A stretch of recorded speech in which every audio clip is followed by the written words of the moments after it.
Hello YouTube, so I wanted to share with you guys how I keep my 30 sheep healthy on 7 acres. One can say that having 30 sheep on 7 acres is a little bit much, or I would argue that it just depends on how well you manage your grass. The reason why the management of grass is so important is you really, best practice wise, do not want your sheep grazing on grass that's lower than 6 inches.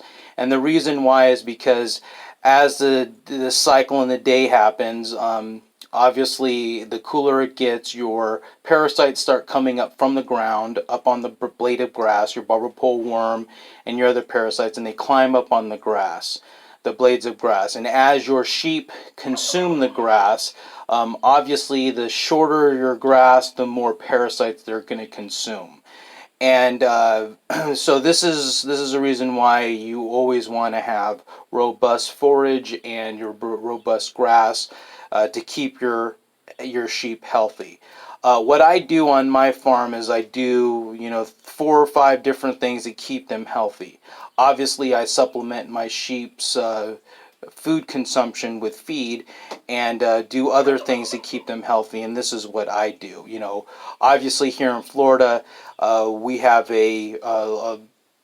during our summer months we have our rainy season, and our grass grows quickly during that time. But as we go into our cooler months, our grass rates start slowing down, even become dormant, and because of our poor soil here, basically sand, we could get bare spots in our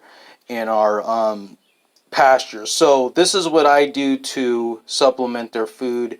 Um, Again, I'm not an expert. I've been doing this for 3 to 4 years now, and just wanted to kind of pass on some what I think is good information. So the first thing I do is each month I give everybody 24, and I'm not saying everybody as in individually, but as a group, as a herd. I use 24 ounces of this molasses that I pick up at Walmart, and another 24 or 32 ounces of a big heaping bottle of garlic. And what I do is I take their feed, I mix all that together, the molasses and garlic in their feed, and I put it out on their trough, and they'll eat. Now they'll complain they don't like it, but they will eat it. And the whole idea is to coat the intestines and trying to make that an unfriendly environment for any pest or parasites, especially the barber pole worm that feeds on their red blood cells or their blood. So anyway, I do that once a month. I also weekly, and it's usually bi-weekly, is I use diatomaceous earth in their feed. I typically feed my sheep Demore sheep feed and cracked corn, a mixture every day, at least 2 times a week. And what I do at least twice a week is I put a handful of diatomaceous earth in their feed, and I mix it up. And again, I'm just doing a couple handfuls. I'm not, you're not supposed to be breathing this thing or this stuff, so it's not like any type of over the top powder substance, floating in the air as they're consuming. But I take a couple handfuls of this, which I get off of Amazon.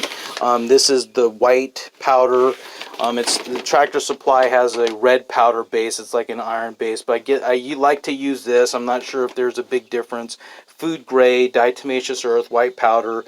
It's a 10-pound bag. I get that off of Amazon, free delivery. I prefer this over what I see at Tractor Supply, the stuff that they sell. But I do this at least consistently every week. And the idea here is that you have petrified shell that is passing through the gut, and it's supposed to be cutting up any parasites that are in the intestines and pushing them out, hopefully killing them, cutting up into little pieces. So again, this is what I use. I also use the Formica scoring card. Now, this is labor intensive, and I do random checks to my most vulnerable sheep. To do every single one of them is a little bit much, I think. But if you come up with a system that works for your farm, depending on what type of equipment you have to manage your sheep, this is a great indicator of the health of your sheep. So obviously you're capturing the sheep and you're trying to flip down their bottom eyelid and looking at that mucous membrane to see how much vibrant the red under that eyelid looks like. The redder it is, the healthier the sheep is. And I could tell you that, as I was trying to train myself how to care for sheep, unfortunately I lost a couple, and I could tell you that as I was able to do this scorecard looking back is especially when you start getting into here, you know that your sheep is sick. I mean, this is probably a death sentence when you're seeing a sheep this bad. But as you do your examination on your most vulnerable sheep, you can kind of tell where you're at, so you could act. I don't like to vaccinate or give any type of medicine, but I guess I'll make another video of what type of medicine I use if I'm consistently having a sick sheep.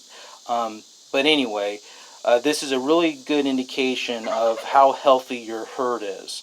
Another thing I do, if I'm getting somebody that's in this area that just needs a little bit of energy or pep, is I use this goat drench.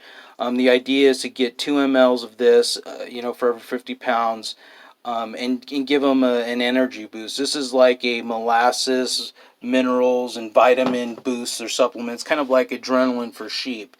I've had good success with this, is where I thought that I was going to lose somebody that was in here that was kind of moping around the farm, gave them a couple of mLs of this, every 8 hours, and actually nursed them back to health without any other, vets or prescription drugs.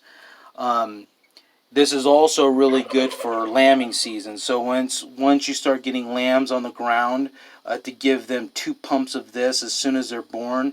And again, this is just giving them some minerals and vitamins to help them get through the most sensitive stages of their life.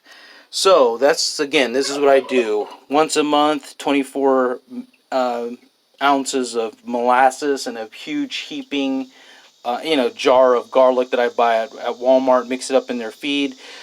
The sheep typically don't like it, but they will eat it. Diatomaceous earth weekly. You need your Formica scoring card to kind of give you a good idea how healthy your herd is.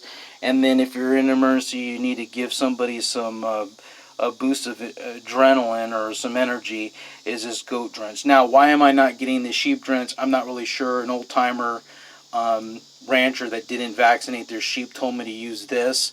I did see that this Tractor Supply does have the sheep drench, but this is what he told me to use, so this is what I've been using. So just wanted to kind of give you guys an idea.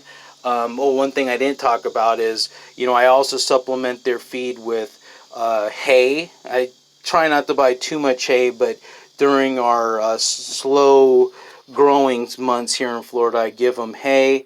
I also feed them with the more sheep feed, some cracked corn, again, just to supplement them, make sure that they're healthy as possible. So, hope this helps. All right, thanks.